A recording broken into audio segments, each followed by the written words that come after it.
Hello, and welcome to the Clever English Podcast. Join us to elevate your verbiage and speak with articulate fluency. Welcome to The Debate. Have you ever held a perfectly cut key in your hand, stood in front of a door, and suddenly find yourself just completely unable to turn the lock? Oh, that is a terrifying feeling. Right? You know the key fits. You've tested it 100 times. But right now, there's a crowd of people watching you, your hand is shaking, your brain just completely short circuits, and you are locked out. Yeah, you have the tool, but your ability to actually use it just sort of evaporates the second the spotlight is on you. Exactly. And that locked door is the exact moment an English language learner tries to speak in a high-stakes situation. Maybe it's a crucial client meeting, or, maybe it's just ordering a coffee in a really noisy room. They have the vocabulary. They've studied the grammar. But they freeze. Personality trait. We're treating it as a concrete skill. Which it is. Right. So the central question we're debating is this. Is English-speaking confidence fundamentally a behavioral choice that you execute under pressure? Or is it primarily the evidence-based outcome of systematic, purposeful preparation? I'll be arguing that confidence is an action. It's a deliberate behavioral decision you make right in the face of anxiety. And my position is that true confidence cannot just be, willed into existence by being brave. It has to rest on a bedrock of empirical evidence gathered through very specific, purposeful preparation. If you just jump into the deep end without that foundation, well, you weren't being confident. You're just gambling. So let's get right into what this actually looks like. If someone waits to feel completely relaxed or 100% comfortable before they speak English, they're never going to open their mouth. Well, sure, perfectionism is dangerous. Right, so real confidence is what you do when your heart is pounding and every instinct is screaming at you to just stay quiet. It's stepping up to the microphone or, clicking that unmute button on a Zoom call and choosing to rely on your strategies despite the panic. You don't let the nerves dictate your behavior. Confidence is something you do. Action is definitely required at some point. I'm not denying that. But action alone is just a hollow shell if it's not backed by proof. The sheer willpower to push through a racing heartbeat doesn't magically summon vocabulary you haven't properly encoded. But if you don't push through... Wait, hear me out. If you force yourself into a high-stakes conversation without bridging what we call the practice gap, you're setting yourself up for a very public failure. And what does that do? It just reinforces the anxiety for the next time. The engine of real confidence is the evidence you've built during targeted preparation, not just, hyping yourself up in the moment. Okay, but why do people freeze in the first place?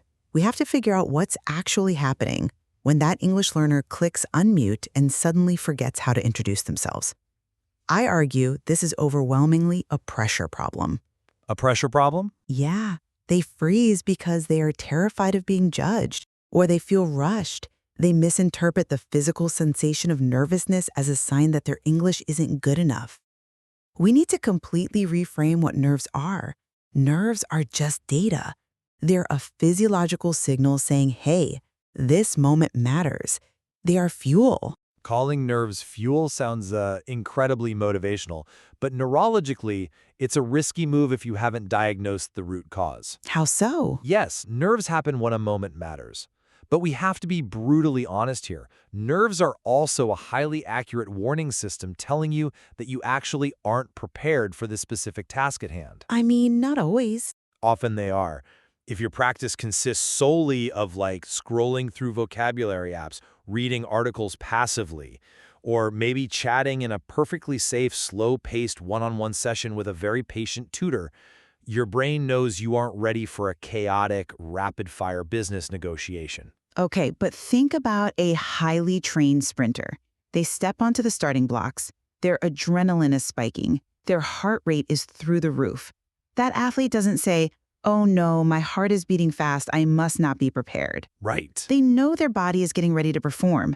So why should an English speaker treat a racing heartbeat any differently before a presentation? Shouldn't we train speakers to function under that exact stress, rather than pretending they can just eliminate it? I love the sprinter analogy, but it falls apart the second you realize why that sprinter can actually use the adrenaline. They can use it because they have spent thousands of hours perfecting their mechanics on the actual track. Sure. Their muscles know exactly what to do automatically. If you take someone who has only ever read books about sprinting and you put them on those starting blocks, the adrenaline isn't going to make them run fast. It's going to make them trip and pull a hamstring. But language isn't a hamstring. We aren't talking about physical muscle failure. No, but it is a cognitive process that relies heavily on working memory. Let's break down the mechanism here. Think of your brain's working memory like the RAM on a computer. Okay, the short-term storage. Exactly.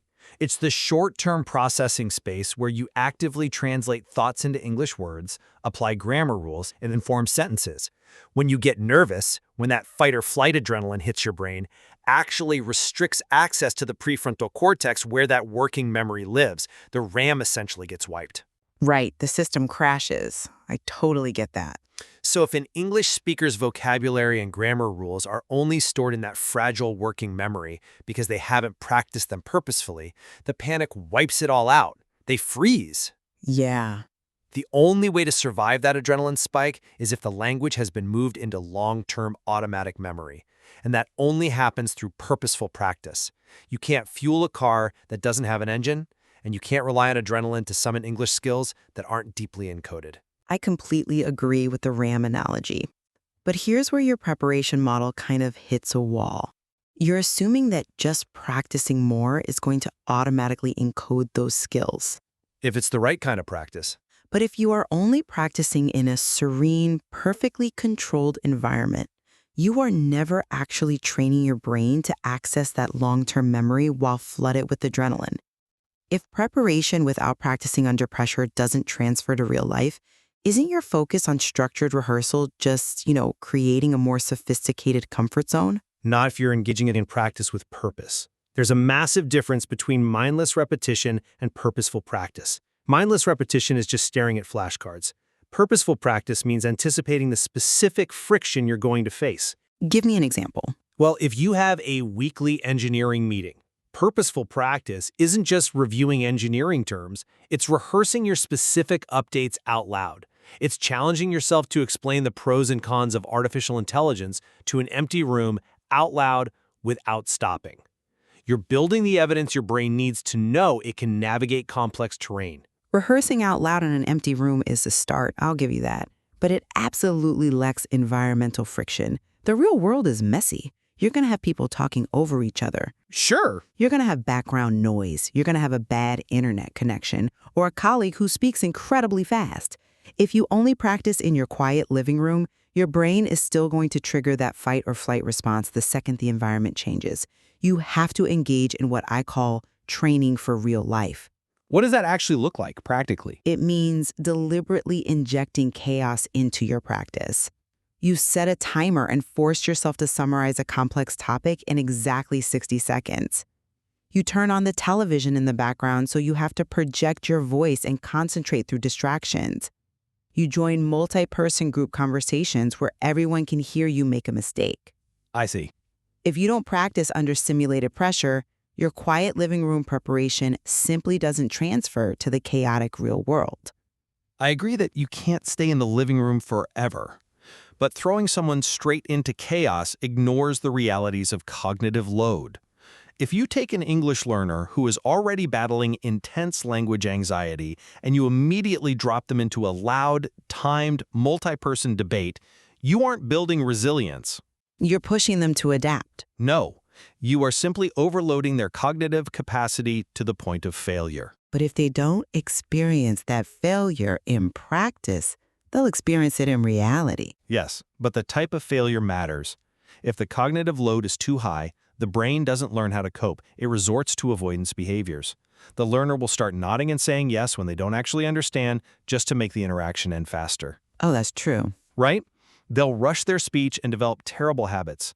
You have to introduce pressure incrementally. You build the evidence in a controlled setting first, prove to yourself you can do it, and then you add the timer. Then you add the background noise. If you jump straight to the chaos, you destroy the foundational evidence we're trying to build. That's a fair point about incremental pressure. But eventually, the practice phase has to end. I mean, you have to walk into the office. You have to pick up the phone to call customer service. And that brings us to the actual in-the-moment execution. The performance phase. Exactly. When the moment of truth arrives, confidence isn't about the hours you spent studying. In the heat of the moment, confidence manifests as highly specific, real-time tactical choices. What kind of choices? Behavioral choices. When the panic hits and you feel your working memory starting to crash, confidence is the active decision to deliberately slow down your speech. Your instinct is to rush, right?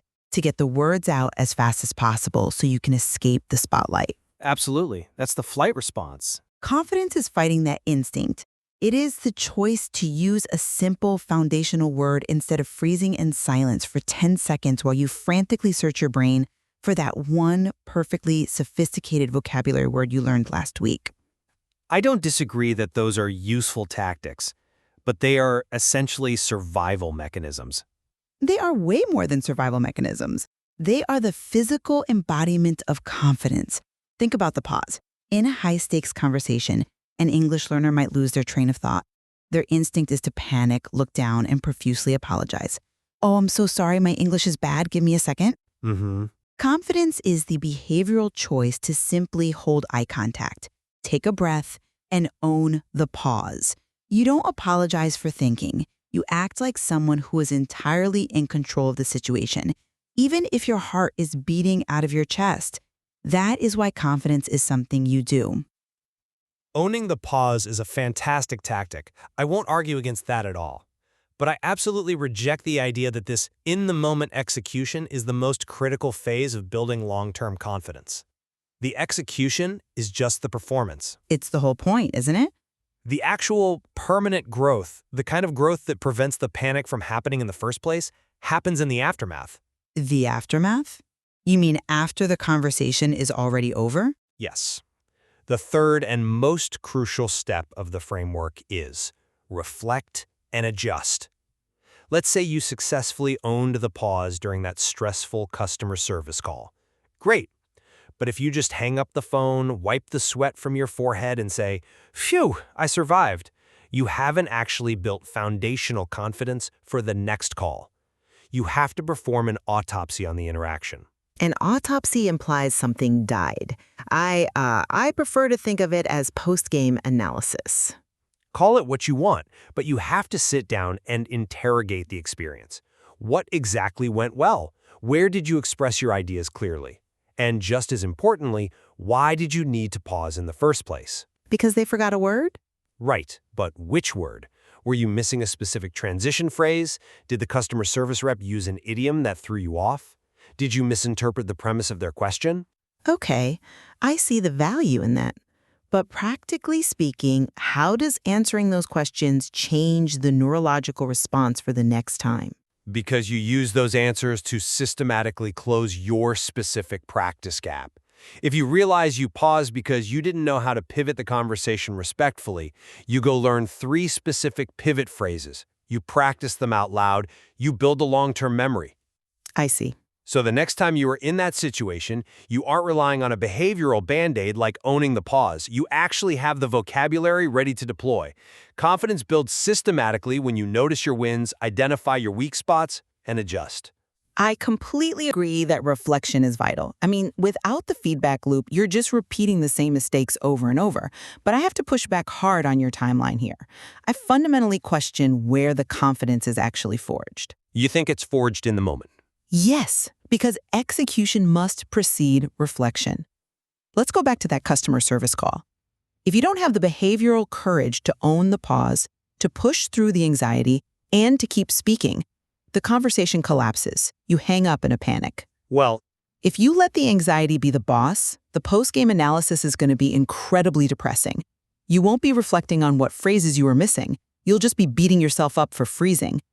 The courageous action in the heat of the moment is what actually generates the positive data. You need that positive data for the later reflection to even be useful. that assumes the only 2 outcomes are perfect execution or total collapse. But realistically, most English learners exist in the messy middle. That's true. They stumble, they use the wrong tense, they ask the person to repeat themselves 3 times. My point is that the messy middle isn't fixed by just being braver next time. It's fixed by taking the data from the mess, retreating to a safe environment, and purposefully repairing the gaps. If you just keep relying on courage, you'll be bravely stumbling through English for the rest of your life. At some point, the underlying competence has to be addressed. And that brings us to the real synthesis of our two perspectives. We've spent this time dissecting the mechanics from two very different angles.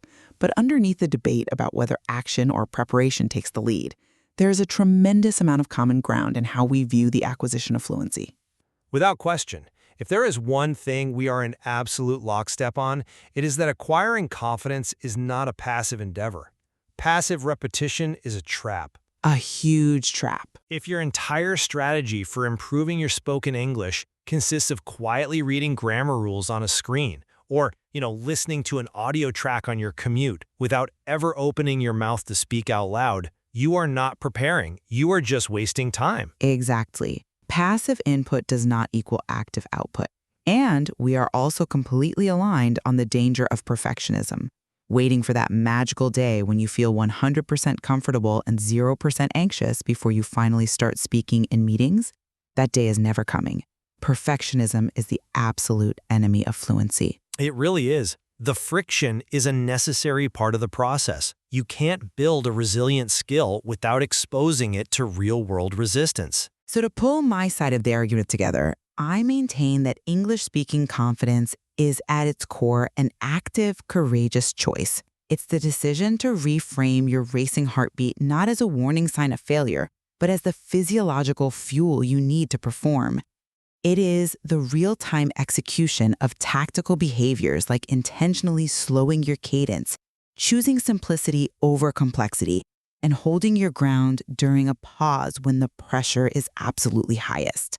And from my perspective, while I fully acknowledge that those behavioral tactics are necessary for survival in the moment, true, lasting confidence is an evidence-based state.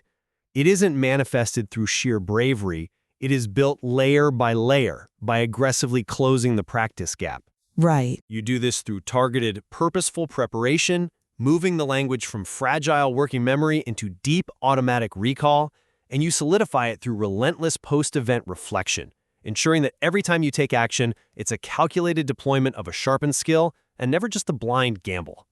It's a constant dynamic tension between the courage to step into the arena and the discipline to prepare for it.